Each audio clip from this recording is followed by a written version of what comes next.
বাধ্য হয়েই আমাদের এক সময় নিরামিষই প্রায় খেতে হতো। এখনো জীবিত আছি, বহাল তবিয়তে আছি।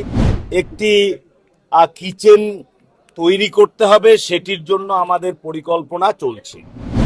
ইসকনকে দিয়ে যে মিড ডে মিল দেওয়ার কাজ, সেটা নিয়ে আমাদের প্রাথমিক পর্যায়ের আলোচনা শেষ হয়েছে।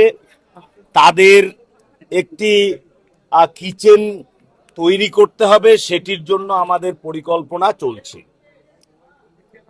আর ডিম ছাড়া পুষ্টি কি করে হবে, সেটা নিয়ে আপনারা পুষ্টিবিদদের মতামত নিলে ভালো হয়। আমি পুষ্টিবিদ নই, আমি সাধারণ মানুষ। তবে আমিও বাধ্য হয়েই আমাদের এক সময় নিরামিষই প্রায় খেতে হতো।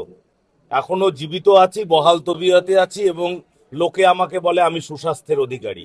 শিক্ষক নিয়োগের ক্ষেত্রে এসএসসির রুলস আমাদের উচ্চ ন্যায়ালয়ের রায় এবং মাননীয় মুখ্যমন্ত্রী শ্রী শুভেন্দু অধিকারী মহাশয়ের মানবিক দৃষ্টিভঙ্গি, প্রত্যেকটির সমন্বয়ে পুরো বিষয়টি বিশ্লেষণ চলছে।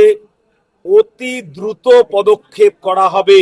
বায়োমেট্রিক কবে থেকে চালু হবে সেই তারিখ নির্ধারিত হয়নি, তবে আমরা এটা পরিষ্কার করে দিচ্ছি যে সেটা আমরা চালু করব। শিক্ষকদের সরকারি কর্মচারী করার কথা আমি বলি নাই, শ্রমিক বাবুও বলেন নাই, বলেছেন এটা আমাদের অমিতাভ চক্রবর্তী মহাশয়। তিনি তার রাজনৈতিক বক্তব্যের ক্ষেত্রে এটা রেখেছেন, সেটা নিয়ে আমি কোনো প্রতিক্রিয়া দিতে পারি না।